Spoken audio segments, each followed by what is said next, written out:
అందరికీ నమస్కారం. ముందుగా ఈ వీడియోకి ఒక లైక్ కొట్టి మన ఛానల్ని సబ్స్క్రైబ్ చేసుకోండి.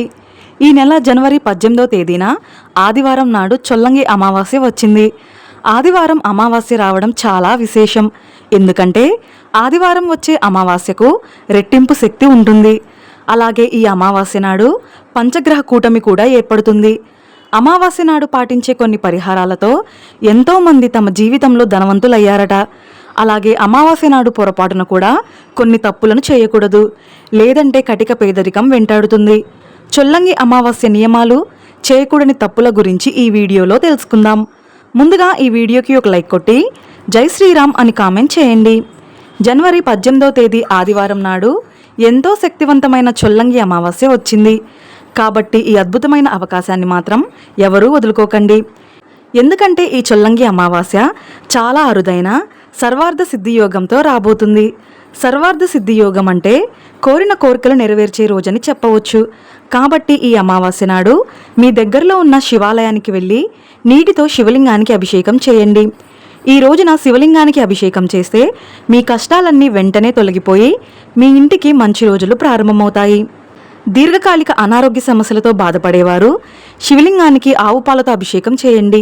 మంచి ఆరోగ్యం లభిస్తుంది. జమ్మి చెట్టును దైవ వృక్షంగా భావిస్తారు. కాబట్టి ఈ చొల్లంగి అమావాస్య నాడు జమ్మి చెట్టుకు 5 ప్రదక్షిణాలు చేసి జమ్మి చెట్టును ముట్టుకుంటే చాలు, అఖండ రాజయోగం పడుతుంది.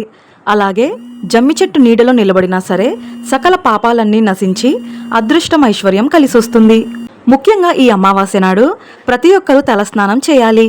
అమావాస్య రోజున తలస్నానం చేయకపోతే దరిద్రం వెంటాడుతుంది. కాబట్టి ప్రతి ఒక్కరూ ఖచ్చితంగా తలస్నానం చేయండి. నీటిలో కొంచెం రాళ్ళ ఉప్పు వేసుకొని తలస్నానం చేస్తే నరదిష్టి దోషాలన్నీ తొలగిపోయి మంచి ఆరోగ్యం కలుగుతుంది. అయితే ఈ రోజున పొరపాటున కూడా తలకు షాంపూ పెట్టి తలంటు స్నానం చేయకూడదు. అలాగే ప్రతి అమావాస్య నాడు చనిపోయిన మన పూర్వీకులు కాకి రూపంలో మన ఇంటి ముందుకు వస్తారట. కాబట్టి ఈ చొల్లంగి అమావాస్య నాడు కాకికి ఆహారం పెడితే మీ పితృదేవతలు ఎంతో సంతోషిస్తారు. మన హిందూ పురాణాల ప్రకారం అమావాస్య తిథి అంటేనే లక్ష్మీదేవికి చాలా ప్రీతికరమైనది. కాబట్టి ఎవరైతే కటిక పేదరికంతో బాధపడుతున్నారో అలాంటి వారు మీ పూజగదిలో ఉన్న లక్ష్మీదేవి చిత్రపటం ముందు 2 నెయ్యి దీపాలు వెలిగించి లక్ష్మీదేవికి నమస్కారం చేసుకోండి. మీ డబ్బు కష్టాలన్నీ తొలగిపోయి మీ ఇంటికి అపార కుబేర యోగం కలిసొస్తుంది. ఇక ఎదిరింటి వారు కళ్ళు మన ఇంటిపైన పడితే మన ఇంటికి నరదిష్టి సోకుతుంది. కుటుంబంలో కష్టాలు ప్రారంభమవుతాయి. కాబట్టి ఈ అమావాస్య నాడు ప్రతి ఒక్కరూ మీ ఇంటి గుమ్మం ముందు గుమ్మడికాయను కట్టుకోండి. ఒక బూడిద గుమ్మడికాయను తెచ్చుకొని గుమ్మడికాయకు పసుపు రాసి కుంకుమ బొట్లు పెట్టి ఉదయాన్నే ఇంటి ముందు కట్టుకోండి. ఇంటి ముందు కట్టిన గుమ్మడికాయకు సాంబ్రాణి పొగ వేయండి. అమావాస్య రోజున ఇంటి ముందు గుమ్మడికాయ కడితే ఎన్నో శుభ ఫలితాలు కలుగుతాయి. కుటుంబంలో కష్టాలు లేకుండా సుఖ సంతోషాలు ప్రారంభమవుతాయి.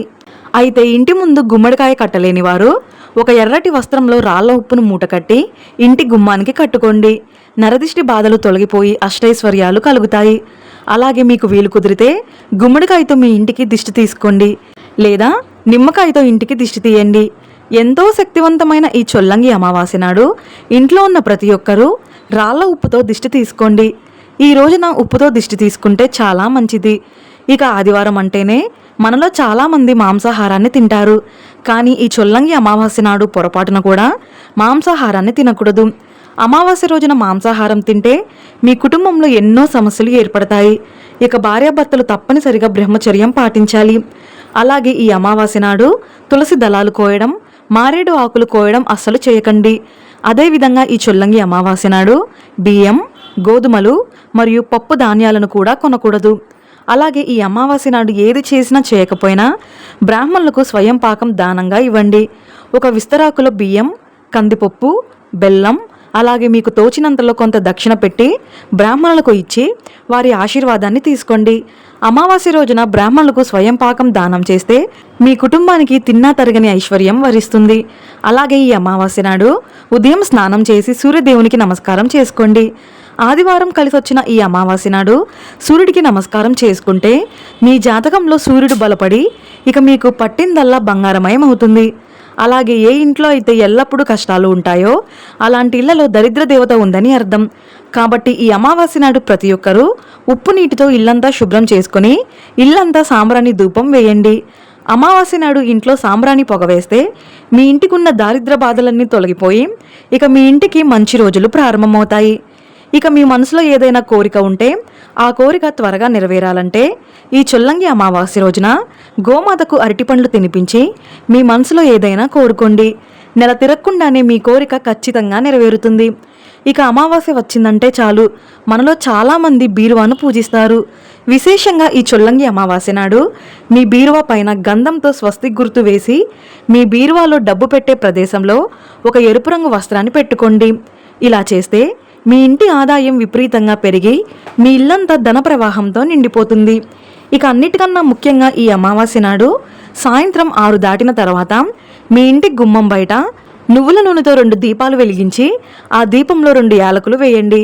ఇలా చేస్తే మీ ఇంట్లోకి వెంటనే లక్ష్మీదేవి అడుగు పెడుతుంది. ఇక మనలో చాలామంది కాలికి నల్లదారం కట్టుకుంటారు. అయితే అమావాస్య రోజున కాలికి నల్లదారం కట్టుకుంటే మీ జాతకంలో ఉన్న దురదృష్టం తొలగిపోయి విపరీతమైన అదృష్టం కలిసి వస్తుంది. ఆడవారైతే ఎడమ కాలికి, మగవారైతే కుడి కాలికి నల్లదారాన్ని కట్టుకోండి. ముఖ్యంగా మీ ఇంట్లో ఉన్న చిన్నపిల్లలకు ఈ చొల్లంగి అమావాస్య నాడు నల్లదారాన్ని మొలతాడుగా కట్టండి. అనారోగ్య సమస్యలు, నరదిష్టి సమస్యలు తొలగి మీ పిల్లల ఆయుష్ పెరుగుతుంది. ఈ చొల్లంగి అమావాస్య రోజున పొరపాటున కూడా కొత్త వస్త్రాలు ధరించకూడదు. ఈ రోజున శుభకార్యాలు నిర్వహించకూడదు. అలాగే దూర ప్రయాణాలు చేయకూడదు. అలాగే ఈ అమావాస్య నాడు పూజ గదిని శుభ్రం చేయకూడదు. కానీ అమావాస్య తర్వాత పూజ గదిని శుభ్రం చేస్తే చాలా మంచిది. ఇక మీ భర్త ఆదాయం విపరీతంగా పెరగాలంటే ఈ అమావాస్య రోజున మీ పర్సులో 2 తమలపాకులు పెట్టుకోండి. తమలపాకులు ధనాన్ని ఆకర్షిస్తాయి. అలాగే ఈ చొల్లంగి అమావాస్య నాడు అమ్మవారిని పూజిస్తే చాలా మంచిది. కాబట్టి మీ దగ్గరలో ఉన్న అమ్మవారి దేవాలయానికి వెళ్ళి అమ్మవారికి పెరుగన్నం నివేదించి నమస్కారం చేసుకోండి. మీ కష్టాలన్నీ వెంటనే తీరిపోతాయి. ఇక ఈ అమావాస్య నాడు పొరపాటున కూడా జుట్టు కత్తిరించడం, గోళ్ళు కత్తిరించడం, గడ్డం తీసుకోవడం చేయకండి. అమావాస్య నాడు ఈ పనులు చేస్తే పితృదోషం కలుగుతుంది. అలాగే అమావాస్య నాడు పొరపాటున కూడా అబద్ధాలు చెప్పకూడదు. ఈ రోజున ఎవరికైనా అబద్ధాలు చెబితే ఏలినాటి శని దోషాలు వెంటాడుతాయి. అలాగే అమావాస్య నాడు ఆలస్యంగా నిద్రలేవకూడదు. లేదంటే మీ ఇంట్లో దరిద్ర దేవత తిష్ట వేసుకొని కూర్చుంటుంది. ఈ అమావాస్య నాడు ప్రతి ఒక్కరూ ఒక శక్తివంతమైన పరిహారాన్ని పాటించండి. ఒక గాజు గిన్నెలో నిండుగా ఉప్పు వేసి మీ ఇంటి ఈశాన్యంలో పెట్టుకోండి. అమావాస్య పూర్తయిన తర్వాత ఆ ఉప్పును తీసి ఎవరూ తొక్కని ప్రదేశంలో వేయండి. ఇలా చేస్తే మీ ఇంటికి ధనాకర్షణ పెరిగి వద్దన్నా సరే మీ ఇంటికి డబ్బు వచ్చి చేరుతుంది. ఈ చొల్లంగి అమావాస్య నాడు చనిపోయిన మీ పెద్దలకు ఖచ్చితంగా తర్పణం వదలాలి. కాబట్టి మీ ఇంటి యజమాని ఉదయాన్నే తలస్నానం చేసి దక్షిణ ముఖంగా నిలబడి చెంబుడు నీళ్లలో నల్ల నువ్వులు కలిపి మనసులో మీ పెద్దలను తలుచుకుంటూ ఆ నీటిని కిందకు విడిచిపెట్టండి. ఈ విధంగా పూర్వీకులకు తర్పణం వదిలితే పితృదోషాలన్నీ తొలగిపోతాయి. ఇక వివాహ ప్రయత్నాలు చేసేవారు ఈ అమావాస్య రోజున అరటి చెట్టుకు ప్రదక్షిణాలు చేయండి. త్వరగా వివాహ యోగం సిద్ధిస్తుంది. ఈ వీడియో మీకు నచ్చితే లైక్ చేసి సబ్స్క్రైబ్ చేసుకోండి. జై శ్రీరామ్.